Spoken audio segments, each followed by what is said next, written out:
अस्सलाम वालेकुम व्यूअर्स, शायद ये पहली बार या शायद एक दो बार पहले हुआ हो।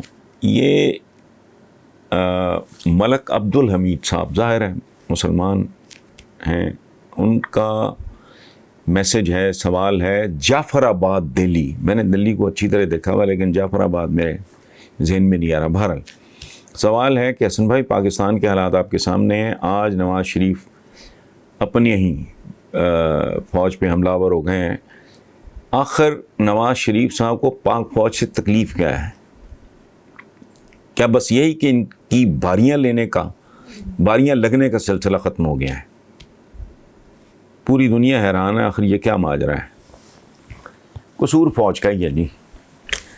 फ़ौज का कसूर ये है कि जनरल ज़ियाउल हक नामी एक साहब थे जो अपनी किस्म का इस्लाम भी लेके आए थे, अपनी ही किस्म की जमहूरियत भी लेके आए थे। पूरा करियर उनका झूठ दर झूठ पे उनका 90 दिन का कह के आए थे। ठीक,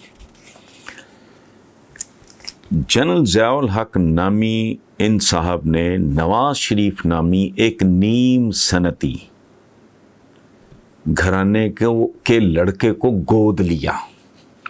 अब उसकी वजूहात क्या हैं? वो कोई कुछ कहता है, कोई ब्रिगेडियर कयूम थे उनका नाम लेता है, कोई जनरल जिलानी के ज़रिए उन्होंने नकब लगाई है, जो भी उसको छोड़ें। उस लड़के को गोद लिया, उसको दूध पिलाया, उसको परवान चढ़ाया और यहाँ तक कि अपनी उम्र तक उसको दे देने की दुआ दी और पब्लिकली दी।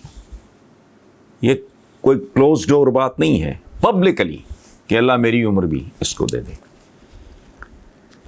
इससे ज़्यादा क्या कहूँ कि फिर इस शख्स को अमीरुल मोमिनीन बनने का, अमीरुल मोमिनीन इन्वर्टेड कॉमर्स में अमीरुल मोमिनीन बनने का दौरा पड़ गया, उस जुनून का शिकार हो गया और उन्हीं हाथों को काटने की कोशिश की जिन्होंने इसको दूध पिलाया था।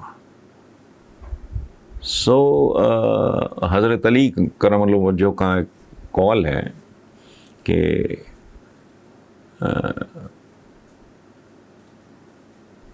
किसी कमज़र्फ पे एहसान करो तो उसके शर से डरो।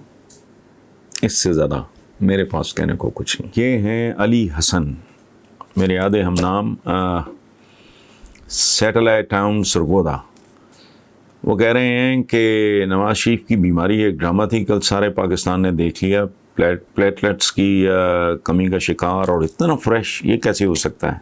आप इस पर क्या कहते हैं? भाई मैंने इस पर कहना क्या है, मैं इस पर लिख चुका हूँ अपने कॉलम में। मैंने लिखा था, ये शायद आज शाया हुआ है या आज लिखा, जो कॉलम उसमें है कि जब नवाज़ शरीफ साहब गुफ्तगू कर रहे थे, माशाल्लाह क्या उनका फ्रेश गोल मटोल गोभी के फूल जैसा उनका चेहरा था, तो वो मुझे बीमार नहीं, रोमन ग्लैडिएटर्स नहीं होते थे, पले पलाए हैं, खाते पीते हंसते खेलते हट्टे कट्टे तरोताज़ा, तो मुझे इस तरह के लगे। जैसे आपको लगे वैसे ही मुझे लगे।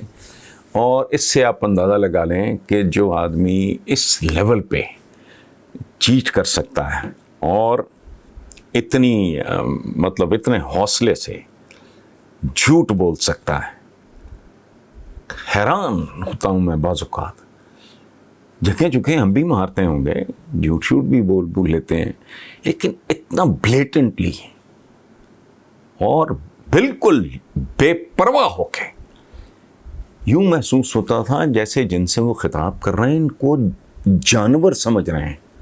या वो साईं लोग नहीं होते, को मजजूब, को नीम पागल, को मरे मुक्के लोग, क्या है ये खच से लोग हैं, अमीर चबल से, तो I will get away with it. So through out अपनी तारीख उठा के नहीं देखते लोगों की, पता नहीं याददाश्त, लेकिन कितनी कमज़ोर हो सकती किसी आदमी की याददाश्त। बहरहाल जो सवाल अली हसन साहब आपने किया, ये ज़बान सदेआम है, you are not the first one. मैंने तकरीर से अभी तो कल की बात है, कल से लेके अब तक कम से कम 15-20 लोगों से तो मैं ये सुन चुका हूँ कि यार ये आदमी किसी तरफ से बीमार लगता ही नहीं। और जब ये अपना चल नहीं रहे होते, लंदन की सड़कों पे जब लुढ़क रहे होते हैं इनसे आगे आगे इनका पेट माशाल्लाह चल रहा होता है तो ठीक ठाक है। And it is for the people to decide, जिसका जितना ज़र्फ है, जिसकी जितनी अक्ल है, जितना जिसका ज़मीर है, उसके मुताबिक वो फैसला कर लेगा। अगर वसीयत तार के लौंडे से दवा लेनी है तो बिस्मिल्लाह भाई, करते रहो, तुम्हारी नस्लें भुगतेंगी, तावान वो देंगी, आप अपना अपना रोमांस करते रहो, जिसका जो समझ में आता है वो करें। Thank you very much.